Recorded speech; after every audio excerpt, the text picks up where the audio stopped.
All truth is relative. How could a good God allow such suffering in the world? I'm personally pro-life, but I would never force my opinions on someone else. Hey readers, welcome back to Why Should I Read That, where we cover some core points from great books, and you get to decide whether you go out and read the rest. I'm John, this is episode 21. Tactics, a game plan for discussing your Christian convictions, is a book by world-class apologist Greg Koukl, and it provides a framework for responding to challenges to your worldview like those in the intro. I'm going to share with you the main tactic that's put forward in this book, and it's named after this guy, Lieutenant Colombo. I'm also going to be going off a script for you guys so that way we can cover things accurately and stay within about our 5-minute mark.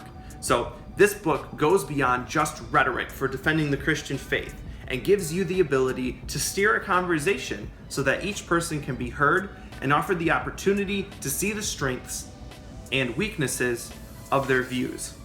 So while most of the world in the 21st century communicates entirely based on their emotions, Koukl says on page 25 that you need 3 skills in order to converse well in the world of ideas. First of all, you need to be knowledgeable, to have an informed mind. Number 2, you need to be full of wisdom, to have an artful manner as you present yourself.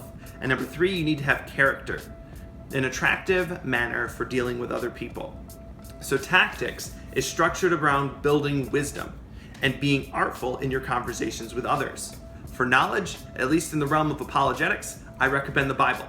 For character, go check out How to Win Friends and Influence People by the classic Dale Carnegie. It's a great one because you will need to have character when you use these tactics.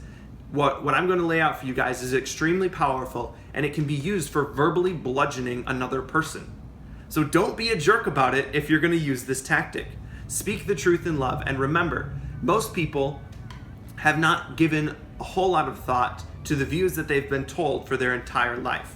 So let's get down, and remember as well that when people are confronted with logic that may put their views at risk, especially if they hold them dear, they can resort to anger or attacks on you. So be careful when you're using this tactic. Let's get down to the heart of the book though. This guy again. The Colombo tactic is built around questions.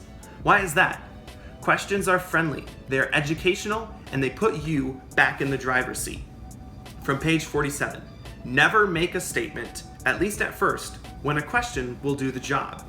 So here's your first Colombo question that you can always use when someone puts forth a view, or an assertion, or an argument, especially when somebody's making a specific claim. So say, what do you mean by that? All truth is relative. What do you mean by that?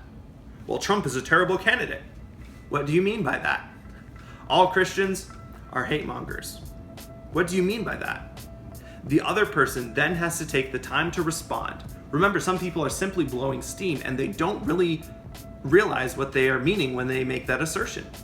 General statements like, well, you're a man, so you can't have an opinion about abortion, are incredibly vague and need a lot of refining before you can move on to your second Colombo question.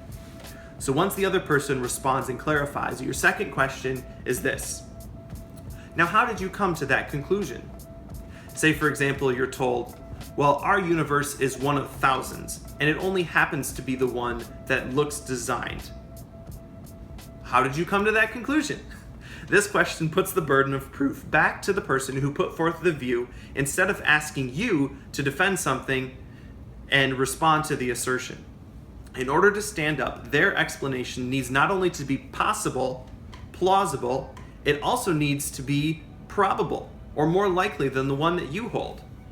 So finally, you can use this question method to lead the other person to a logical conclusion.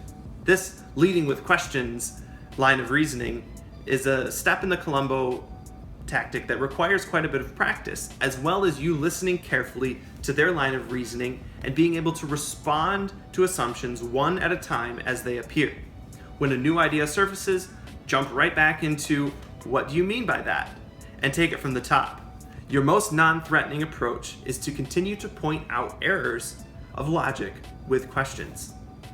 So while you won't be equipped or prepared to respond to every conversation after watching this 5-minute video or reading this single book, I encourage you to use this knowledge for building others up by strengthening their thought process.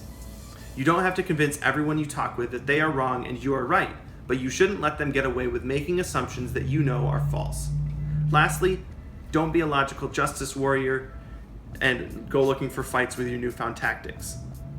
But I do encourage you to go look for opportunities to build your knowledge, wisdom, and character. Thank you so much for watching, guys. I'm going to be doing a couple of more apologetics books over the next few weeks as I prep for a couple courses in July. Go subscribe on YouTube, like the page on Facebook, and I'll see you next week for episode 22.